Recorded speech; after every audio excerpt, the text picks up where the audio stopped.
सुप्रभात बच्चों।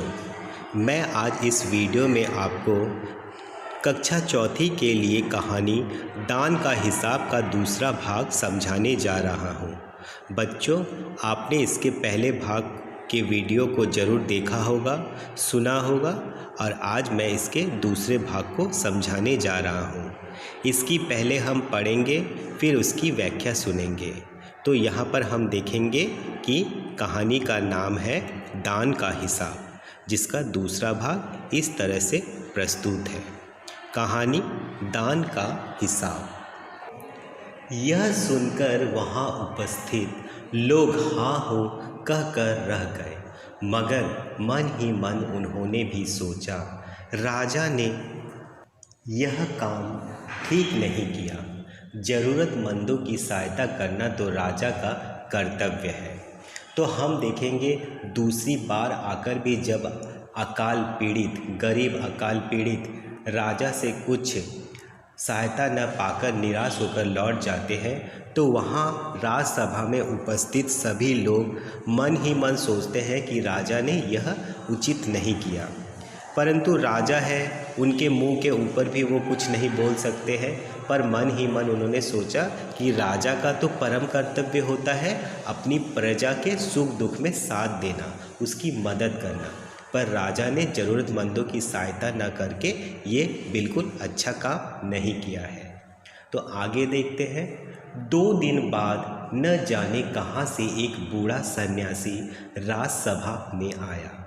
उसने राजा को आशीर्वाद देते हुए कहा, दाता कर्ण महाराज, बड़ी दूर से आपकी प्रसिद्धि सुनकर आया हूँ, सन्यासी की इच्छा भी पूरी कर दे।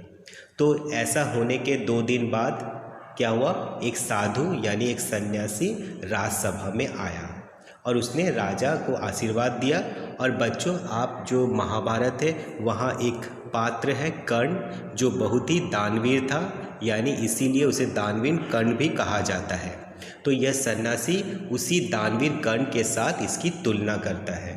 ठीक है, फिर वह कहता है कि मैं बहुत दूर से आया हूँ, ठीक है, आपकी प्रसिद्धि कि आप बहुत नामी दामी प्रतापी दानी राजा है, तो मैं अपनी इच्छा अपनी फरियाद लेकर आपके पास आया हूँ। अपनी प्रशंसा सुनकर राजा बोला, जरा पता तो चले तुम्हें क्या चाहिए, यदि थोड़ा कम मांगो तो शायद मिल भी जाएगा। तो बच्चों, हमने कहानी के प्रारंभ में ही सुन लिया था कि राजा कंजूस था है। तो राजा ने जब अपनी प्रशंसा सुनी तो उसने भी कहा, वह खुश हो गया। राजा बहुत खुश हुआ जब सन्यासी ने राजा की प्रशंसा की। पर बच्चों, हमेशा ध्यान रखना कि यहाँ जो सन्यासी है वह इस राजा की झूठी तारीफ कर रहा है। तो राजा ने फिर कहा कि अगर थोड़ा कुछ मांगते हो तो सन्यासी महाराज मैं दे भी दूंगा। सन्यासी ने कहा, मैं तो सन्यासी हूँ, मैं अधिक धन का क्या करूँगा, मैं राजकोष से 20 दिन तक बहुत मामूली भिक्षा प्रतिदिन लेना चाहता हूँ। मेरा भिक्षा लेने का नियम इस प्रकार है, मैं पहले दिन जो लेता हूँ दूसरे दिन उसका दुगना, फिर तीसरे दिन उसका दुगना, फिर चौथे दिन तीसरे दिन का दुगना, इस तरह से प्रतिदिन दुगना लेता जाता हूँ। भिक्षा लेने का मेरा यही तरीका है।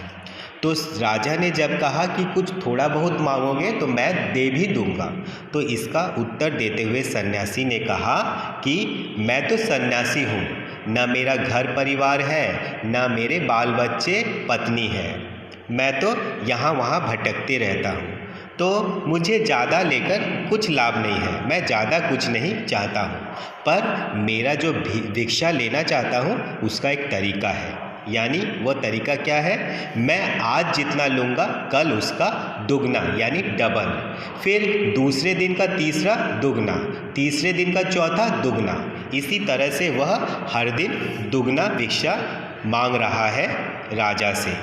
तो भिक्षा लेने का यही तरीका सन्यासी बताता है। तो बच्चों, आपको सन्यासी महाराज की भिक्षा लेने का तरीका समझ आया।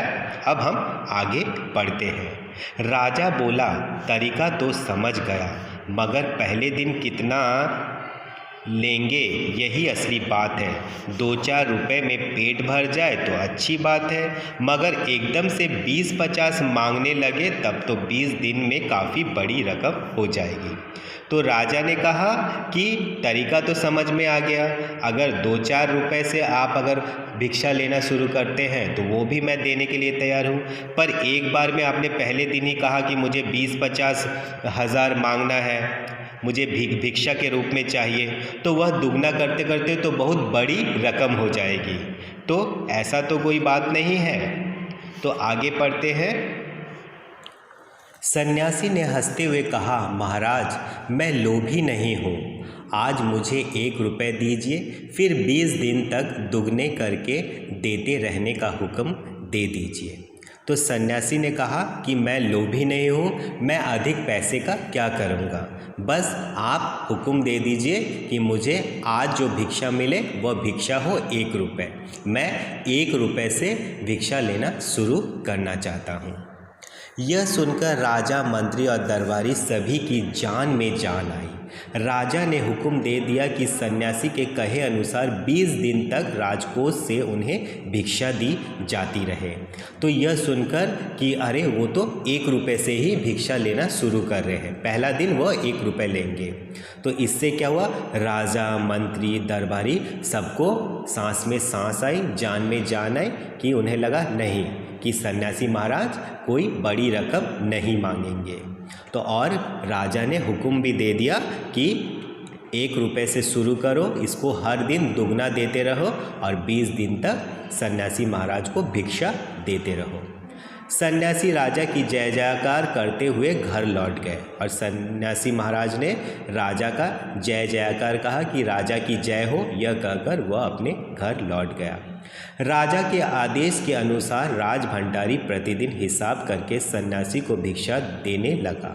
इस तरह 2 दिन बीते, 10 दिन बीते, 2 सप्ताह तक भिक्षा देने के बाद भंडारी ने हिसाब करके देखा कि दान में काफ़ी धन निकला जा रहा है।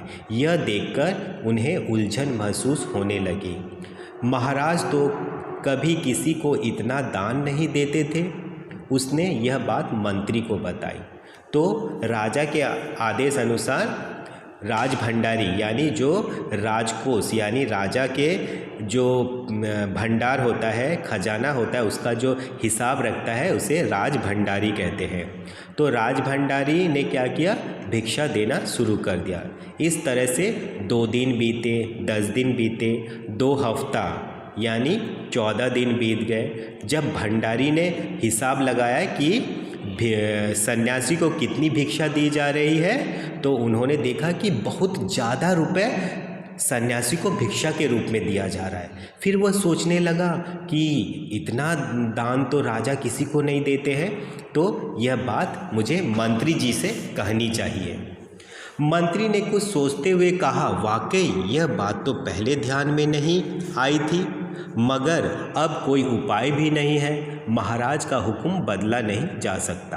तो मंत्री ने भी जब देखा कि अरे हाँ, सच में प्रतिदिन दुगना करते हुए तो काफ़ी रुपए पैसे दान के हिसाब से सन्यासी को दिया जा रहा है, ठीक है, तो क्या करें, राजा का जो आदेश है वो तो सबको मानना ही पड़ेगा, इसलिए देते रहो। उसके बाद फिर कुछ दिन बीते। भंडारी फिर हड़बड़ाता हुआ मंत्री के पास पूरा हिसाब लेकर आ गया। हिसाब देखकर मंत्री का चेहरा फीका पड़ गया। तो उसके बाद वह और कुछ दिन बीते, दुगना करते हुए देख रहा है कि ये तो काफ़ी धन निकल रहा है दान में, जो सन्यासी को दान दी जा रही है। तो मंत्री ने जब सच में देखा कि अरे ये तो काफ़ी रुपए पैसा है जो दान के रूप में सन्यासी को दिया जा रहा है, और यह देखकर उनका चेहरा फीका पड़ गया, यानी पीला, ठीक है, वे मतलब होश उड़ गए उनके।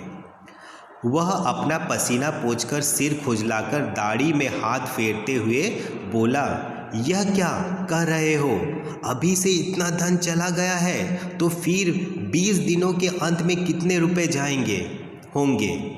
तो फिर क्या हुआ, उन्होंने पसीना पोंछा, मंत्री ने अपना सिर खुजलाई, दाढ़ी को सहलाया और कहा कि अभी तो बस इतने 2 हफ्ते ही हुए हैं, अभी से इतना पैसा अगर हो गया तो 20 दिन तक दुगना करते हुए तो काफ़ी पैसा चला जाएगा। बाप रे बाप, इतना पैसा निकल जाएगा। भंडारी बोला, जी पूरा हिसाब तो नहीं किया है। मंत्री ने कहा, तो तुरंत बैठकर अभी पूरा हिसाब करो। तो भंडारी ने कहा, मैंने तो अभी आधा हिसाब ही किया है। ठीक है, तो यह सुनकर मंत्री ने भी कहा, आधा नहीं, तुम 20 दिन का हिसाब निकालो कि सन्यासी को कितना भिक्षा देना पड़ेगा। तो बच्चों, मैं दूसरे भाग में आज यहीं तक रख रहा हूँ, वीडियो यहीं समाप्त कर रहा हूँ। तो मैं उम्मीद करता हूँ कि आपको इस वीडियो के माध्यम से इसकी व्याख्या यानी दान का हिसाब का दूसरा भाग में आपको व्याख्या अच्छी तरह से समझ आ गई होगी। तो फिर हम इसके तीसरे भाग में कहानी के अंत में क्या होता है यह जानेंगे। तब तक के लिए बच्चों धन्यवाद।